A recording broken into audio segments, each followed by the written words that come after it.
Welcome back to day 6 of INTERPACK. We are sending live to you again from in between halls 7 and 9 from our glass studio. And if you have missed the fair so far, or if you have maybe missed yesterday, here are some impressions from the social media team of INTERPACK of what happened yesterday.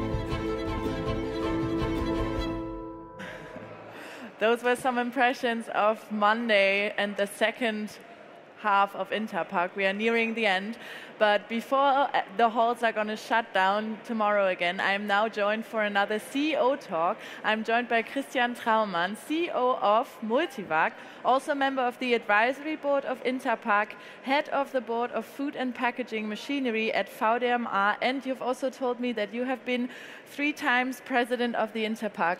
Welcome and thank you so much for being here today. Yeah, thank you very much, Julia. It's a pleasure as always being with you. And I must say the nicest thing is that I can sit. Because after so many days standing, not being used to stand, I must say I admire everybody that stands as working all day long. That must be really hard. Yes. We had some discussions on the team which shoes to wear to this fair, because some of our team members are walking around the entire time. I have the privilege of mostly sitting here. You're well advised. So tell me, how often have you been to INTERPACK and how does it feel to be back? I mean, I can't even count how many times I've been here. I work in the packaging industry roughly 25 years, so every 3rd year, so that just to give you a rough understanding, INTERPACK has always been great, but I must say, especially now after COVID, it is even greater because people are just so happy to be back. Us as exhibitors, we are happy for the inspiration. Talking to other people on the market, seeing what others do, and naturally, and that's the main reason for INTERPACK, obviously, is seeing the customer. Mm-hmm. It is all about networking here. Since this is the first year or the first INTERPACK after 3 INTERPACKs where you have been president, you are here in a kind of different role. How does it feel to be no longer president, but exhibitor and member of the advisory board? In generally, it gives me more opportunities to stand on the sideline, more like a coach, not like a player anymore. And being a president of the INTERPACK does take time. So I enjoy this time, which I can now allocate to my customers, allocate to my business partners, but also allocate to my personnel. We have more than 400 people on our 4 stands here at INTERPACK Multivac, where we look after our customers. And it's also nice, they're from all over the world. It's nice to get a chance to talk to them. Tell us something about those 4 stands or booths you are having here. What can people expect when they come and visit you at Multivac? I think it's very similar all over this show, because there are definitely some trends I will be talking about in a minute. But absolutely, Multivac offers a very wide variety, very high-tech, well-designed, hygienic design equipment. It's about lines. It's about automation, it's about digitalization, and it's about sustainability. So all this, we have 4 stands. One is in the medical booth, in the medical area. Our main stand is in Hall 5. Where we display a very wide variety, over 1,000 square meters, a wide variety of equipment. Also a lot of lines we show there, running lines. Then we have a bakery company, so we have a stand in hall number 3 with the bakers, which is very, very popular because we freshly bake. So first of all, we deliver bakery goods to all our stands, but also customers enjoy. And you know, bakers are very they are not so particular about machines, but they're very, very particular about what machines deliver. So bakers start from the back. They look at the product and smell the product and see how it crumbles, and then they look at the machine. So a very different approach to the packaging machine business. And we have, last but not least, a big tent where we do live cutting, live demonstrations, and try to show the customer that it's not only a show, but it's real. Sounds like a wide range of program, and maybe people should stop by and get a coffee and one of the bakery goods. You're more than welcome, Julia. I might come and join you for that. So tell me, you've already spoken about a few of the trends. I'm guessing product safety is one that is very important for Multivac and the machines you offer. What other trends have you seen here at the fair, and how does Multivac work with them? Yeah, in general, automation definitely is a trend, what we see. Digitalization is something where the industry is really picking up. My impression is, and maybe I'm wrong, it's just a very personal picture I've gotten, my impression is that a lot of companies have not fully embraced that issue yet. Sustainability obviously is the important issue. I have 3 grandchildren. I want them I want to leave this world better than I got it, and there's a long way to go. We do have the answers. That's very interesting if you dig a little bit deeper into it. Plastic at itself is not bad. It delivers enormous value and makes sure that foodstuff is not spoiled. 40% roughly of all foodstuff is spoiled before it reaches the end producer, the end consumer. You have a clean syringe in your arm, which is utmost important. But, and that's what I kind of struggle with, circular economy has not reached the plastic world yet. If we look at Northern Europe, you see the bottles, they get recycled nicely. That works very, very well. Maybe also due to the deposit system we have on bottles in Germany and a lot of other countries. But unfortunately, with the rest of the plastic, that does not work yet. But we do have the solutions. So it's more a question of the political willingness to implement those, and to say we ban plastic is a step backwards. To say, let's reuse plastic. Let's make sure that this very valuable product is not just thrown away, but is reused, and it's a great thing. Mm-hmm. Yes, there were so many things that are so important and moving the industry right now. Obviously, sustainability and recycling falling into that. I spoke with Dr. Wolfgang Trunk from the EU Commission yesterday, and we talked about the approaching new regulations.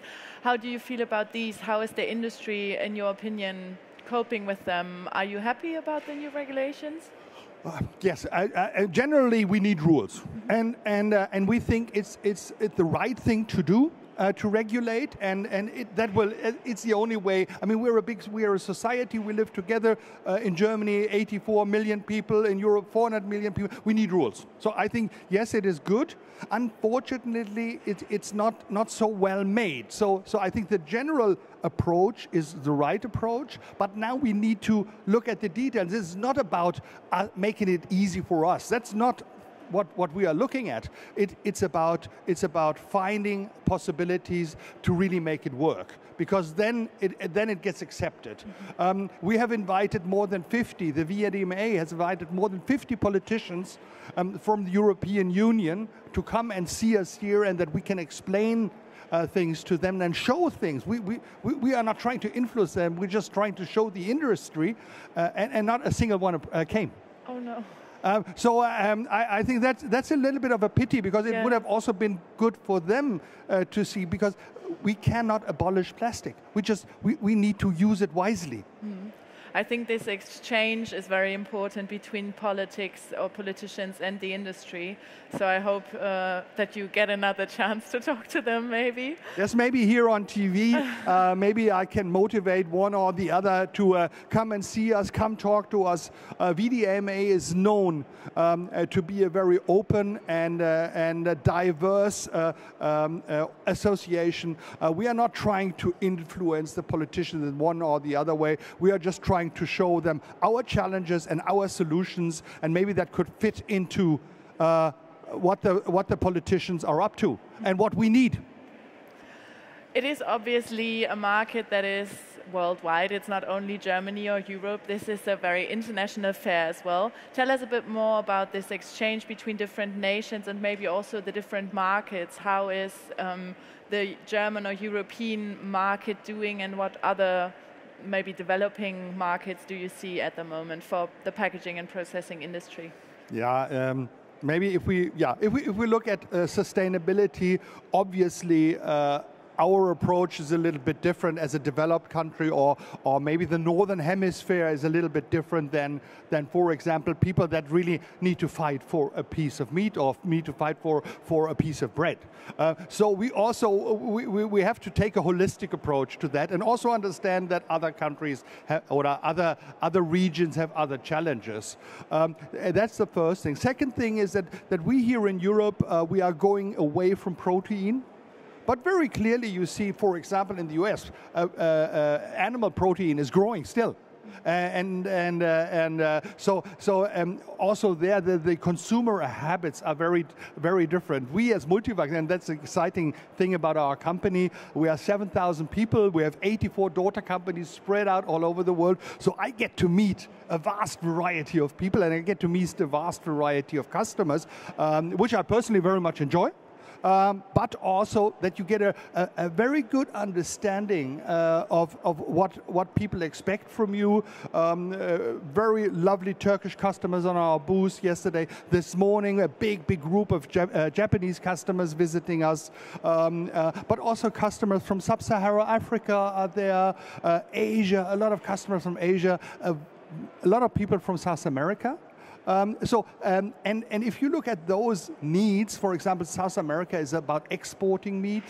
We in Europe are more about the last mile between producer and consumer. Very different approaches, and that makes it so attractive to work also in the packaging world, because this packaging world offers so many views on things.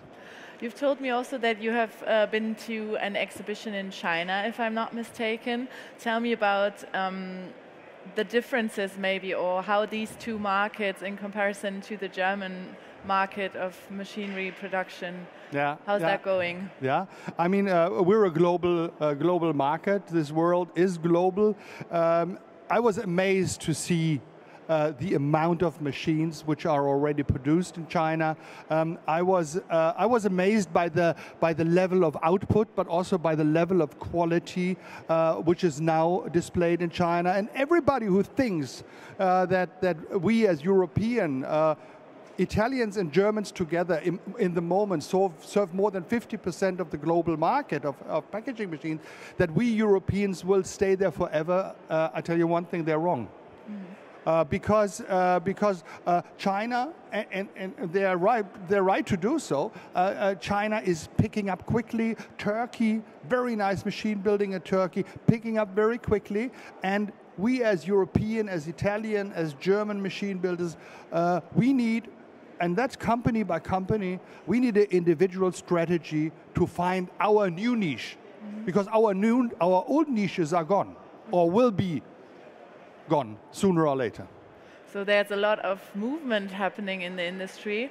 These are also dynamic times with regard to other, well, problems, issues or crises that not only the packaging industry but everyone basically is facing.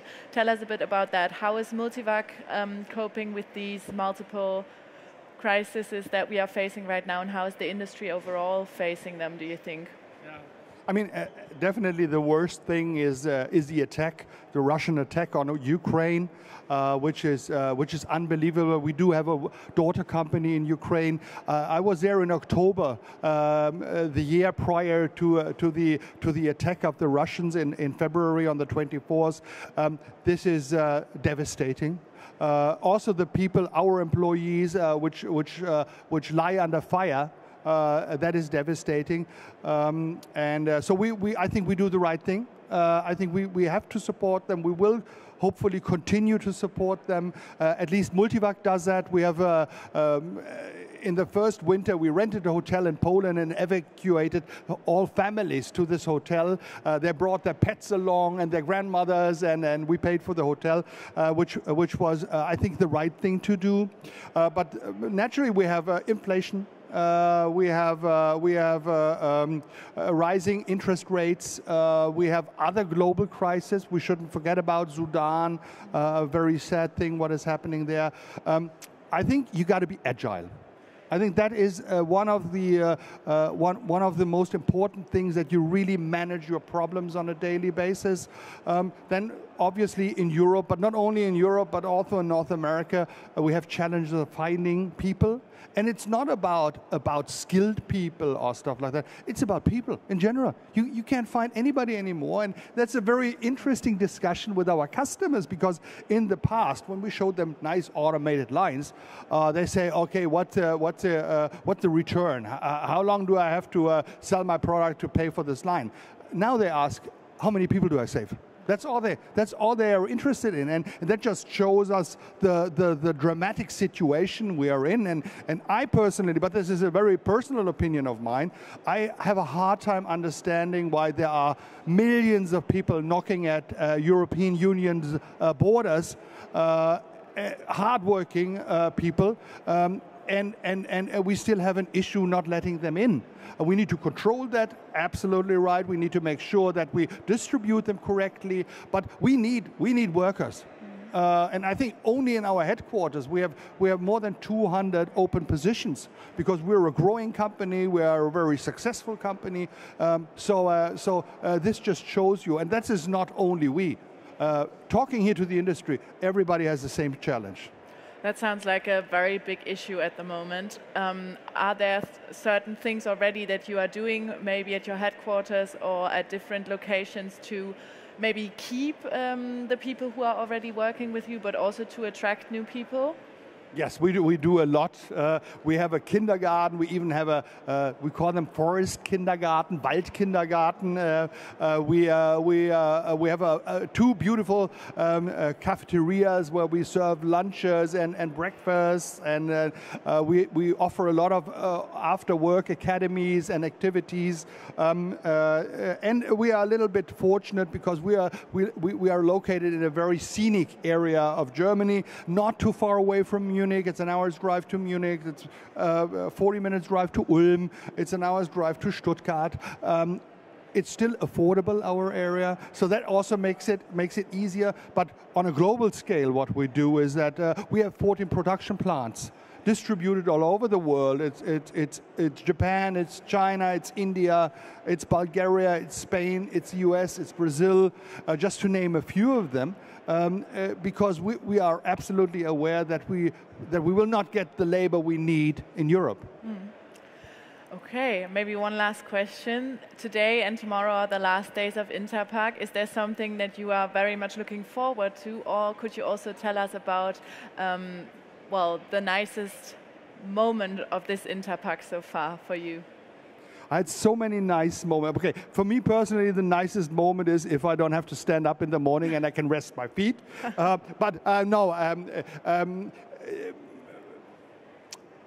I guess the customers, seeing the customers, and as I've been working for so long in the industry, I know a lot of customers, I visit a lot of customers, and seeing them, hugging them, that makes us feel good. Keeping also in touch with our employees, which are spread out over the world, which we have not seen over so many years now. Definitely, that is a hot topic. And being with you is very nice. So thank you very much. Thank you. It was a real pleasure. Thank you so much. So it's a great chance to come together here and have these talks. Thank you so much for being here today and talking to us.